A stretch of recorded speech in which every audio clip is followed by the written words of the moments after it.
देखिए कक्षा 10 में एक टॉपिक आता है प्रकाश का प्रकीर्णन। और प्रकाश का प्रकीर्णन तब होता है जब प्रकाश किरण कहां से गुजरती है, वायुमंडल से।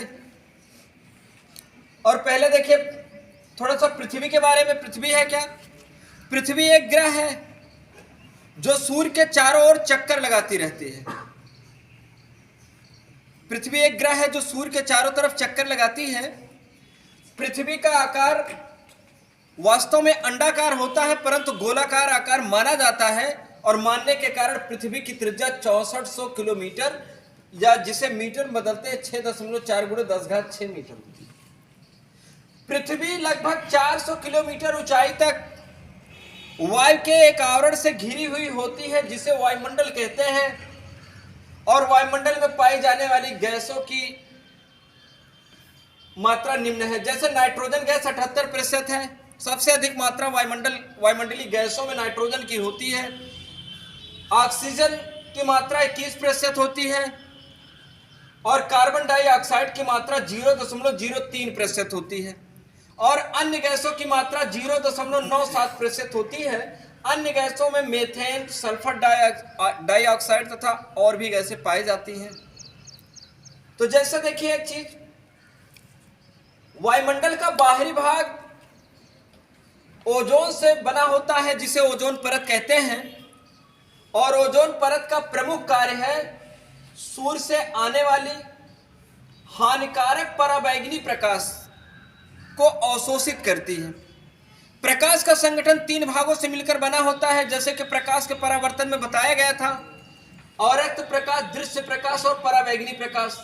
पराबैंगनी प्रकाश जो है यह हानिकारक प्रभाव डालता है, और यह प्रकाश यदि पृथ्वी पर आता है सूर्य के द्वारा तो उससे त्वचा कैंसर, मानसिक विकृति तथा बेचैनी आदि रोग उत्पन्न होते हैं। अल्ट्रावायलेट रेज, इस किरण का उपयोग विज्ञान में खूब किया जाता है। जैसे अल्ट्रासाउंड, सीटी स्कैन, एमआरआई आदि में इन किरणों का प्रयोग करते हैं। और जैसे देखिए ओजोन परत जो होता है, इसका प्रमुख कार्य है हानिकारक पराबैंगनी प्रकाश को अवशोषित करना। परंतु ओजोन परत में छिद्र बन जाते हैं, जिसे ओजोन छिद्र कहते हैं। ओजोन छिद्र होने का सबसे प्रमुख घटक है क्लोरोफ्लोरोकार्बन। ये गैस जो है क्लोरोफ्लोरोकार्बन वातानुकूलन, एसी से, रेफ्रिजरेटर से, वॉशिंग मशीन और भी जो भी चीजें हैं उनसे उत्पन्न होती हैं और एक ओजोन परत में छिद्र बना देती है। तथा सल्फर डाइऑक्साइड भी वायु प्रदूषण से उत्पन्न होता है, जिसका प्रमुख कारण है ओजोन छिद्र करना। तथा उसके अलावा भी सल्फर डाइऑक्साइड तथा अन्य गैसें पेड़ पौधों के प्रकाश संश्लेषण की क्रिया को अवरुद्ध करते हैं। जब पेड़ पौधे का प्रकाश संश्लेषण की क्रिया रुक जाती है तो पौधे अपना भोजन नहीं बना पाते हैं और वायुमंडल में ऑक्सीजन की पर्याप्त मात्रा दे नहीं पाते हैं। भोजन न बनाने के कारण पेड़ पौधे स्वयं सूख जाते हैं। पहले पौधा पीला हो जाएगा, जिसे लगे पी लिया हुआ उसको, फिर उसके बाद धीरे धीरे पौधा सूख जाएगा।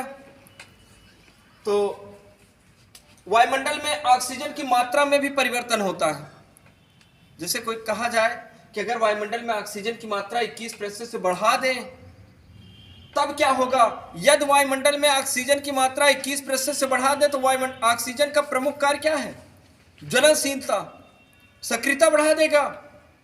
ज्वलनशीलता बढ़ जाने के कारण सबसे अत्यधिक आग लगने का डर। कार्बन डाइऑक्साइड की मात्रा अगर बढ़ जाती है वायुमंडल में, CO2 की मात्रा बढ़ रही है, उसका प्रमुख असर किस पर जाता है? बीपी पर, ब्लड प्रेशर पर। क्योंकि देखिए जितनी निद्रा कारक औषधि होती है, एल्प्राजोलम फार्मूले की जो भी दवाएं होती हैं, सब में CO2 की मात्राएं उस रक्त में कार्बन डाइऑक्साइड की मात्राएं बढ़ा देती है, जिससे निद्रा आसानी से आ जाती है। तो ठीक है, जैसे कहा जाए तो ना तो वायुमंडल में ऑक्सीजन की मात्रा 21 से ज्यादा और न कार्बन डाइऑक्साइड की मात्रा 0.03 से ज्यादा। जितना इतना संतुलित है, पर्याप्त है, इतना बनाए रखिए। जैसे पृथ्वी कहते हैं ना ग्रह है, और ग्रह का कार्य आप जानते हैं, सूर्य के चारों ओर क्या करना, चक्कर लगाना। लोग सोचते हैं सूर्य बहुत मस्त है, बहुत एकदम फिट है, एकदम खुश है। कदाप खुश नहीं है, चमक रहे हैं, गुस्से से एकदम लाल हुए हैं, एकदम खूब गर्मी, खूब प्रकाश दे रहे हैं। लेकिन जितने ग्रह है ना, उसको उनको घेर के रखे हैं। जब तक सूर्य सोचते हैं कहीं चले, तब तक एक सामने पहुंचा, सूर्य उसको देखे बगल, जाने दो इसको, जाने दो दूसरा, तब तक दूसरा ग्रह चक्कर लगा रहा, तीसरा, तो सूर्य तो निकल ही नहीं पा रहे हैं, कहाँ खुश है भाई। तो कहते नहीं गांव में, अरे ग्रह हो चुके हैं। ग्रह होने का मतलब जानते हैं, इसके अर्थ से है मतलब चक्कर लगाते, इतना चक्कर लगाते, परेशान करके रख देते हैं, इसलिए कहते हैं ग्रह। ठीक है ना। तो एक पृथ्वी कहता है किसके चारों ओर चक्कर लगाता, सूर्य को। किसको परेशान करके रखा, सूर्य को। तो भैया ग्रह होना लाभदायक भी है और हानिकारक भी है। पृथ्वी एक ऐसा ग्रह है जिस पर जीवधारियों के लिए सभी मूलभूत क्रियाएं संभव हैं। सभी आवश्यक पदार्थ, जल, ऑक्सीजन, अन्य भोज्य पदार्थ सब संभव हैं। पृथ्वी का 2/3 भाग जानते क्या, जल है, और 1/3 भाग क्या है, स्थल है। लोग स्थल का तो बंटवारा कर लेते, नाम पे चढ़ा लेते, लेकिन जल का बंटवारा नहीं कर पाते, वहां नाम नहीं चढ़वा पा रहे। कहीं चढ़वाए कि यहां से यहां तक इनका क्षेत्र लिखा गया है और यहां से यहां तक, ऐसा कुछ नहीं। सबसे ज्यादा भाग क्या है, जल का है। तो 2/3 भाग जल और 1/3 भाग क्या है पृथ्वी पर, स्थल है।